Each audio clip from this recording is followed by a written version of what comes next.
वक्रतुंड महाकाय कोटिसूर्य समप्रभ निर्विघ्नं कुरु मे देव सर्वकार्येषु सर्वदा। Welcome to Annapurna kitchen. जय जगन्नाथ दर्शक बंधु। आज वीडियो रे आमे बनाऊँ सिमेई उपमा जहाँपाई आमे कढ़ई बसई देचु एंड देन तेल भी पकई देचु। नहीं जीवा टिके फाड़ बुट आउ टिके बिरी डाली कहीं ना टेस्ट से आसे। टिके सुखिला लंका फर्स्ट रे पकईकी भलसे घांटिबा। घांटिला परे जेतेबेले सेटा रेड हो जिवो, रेड हैला परे फाड़ बुट आउ बिरी डाली पकईकी वन्स अगेन घांटिबा। आज आमे बनाऊँ बिना पियाज रसुण वाला सिमेई उपमा। सेथिपाई पियाज आमे काटिनु, बाकी ए सब पकईकी भलसे फर्स्ट फ्राई करिबा। भलसे फ्राई हैला परे देखंतु कलर केमिति आसीछि। एंड साइड रे गोटे पात्र आमे नेबा एंड ताहिरे गरम पानी बसेबा। गरम पानी भलसे गरम हैला परे एपटे आम कढ़ई रे पकेबा टिके सिमेई, बिकॉज सिमेई होची मेन इंग्रेडिएंट। तो सिमेई पकेला परे आमे आउ थरे भलसे फ्राई करदेबा रेड कलर आसिला जाए। रेड कलर वन्स आसीगला परे आमको जना पड़गला कि सिमेईटा भलसे पकी जाइए।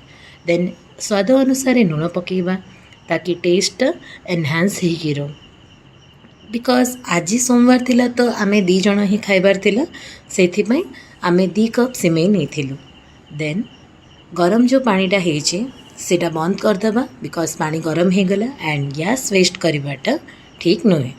तो यहाँ जो भलसे फ्राई हो गला एंड आमर कलर आसीगलानी, एबे धीरे धीरे करके पानीटा को नेबा एंड देन एटा को स्टर करुथुबा कंटिन्यूअसली एंड रही रही कि जो पानीटा अच्छे से पानीटा को गरम पानी आमे आइरे पकेबा।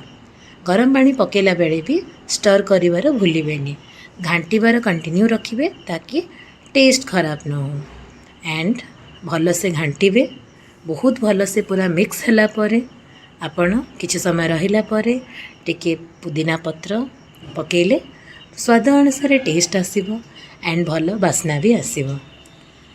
भलसे सेटा को छोट छोट बारीकी रे काटिकी आपण पकेबे। वन्स हो गला परे टिके समय सेटा को रखिदेबे, कवर करदेबे एंड देखंतु केते सुंदर कलर आसीछि एंड केते टेस्टी दुसुछि। मते तो भोक लागिलानी, मु जल्दी खाइबा को रेडी अछि। तो आसंतु सांग माने जी भी खाइबार अछि सिमेई उपमा 10 मिनिट्स रे बनि जिबा इंग्रेडिएंट एंड देखंतु केते टेस्टी दुसुछि। प्लेट रे सर्व करदबा एंड देन आज आनंद रे बसिकी खाइबा। बिना पियाज रसुण वाला 10 मिनिट्स रे हो जिबा ए सुपर डिश। जदि आपण मानको भल लागिछि लाइक करिवे, शेयर करिवे, सब्सक्राइब करिवे। एज एटा फर्स्ट वीडियो थिला तो बहुत प्रेम देबे।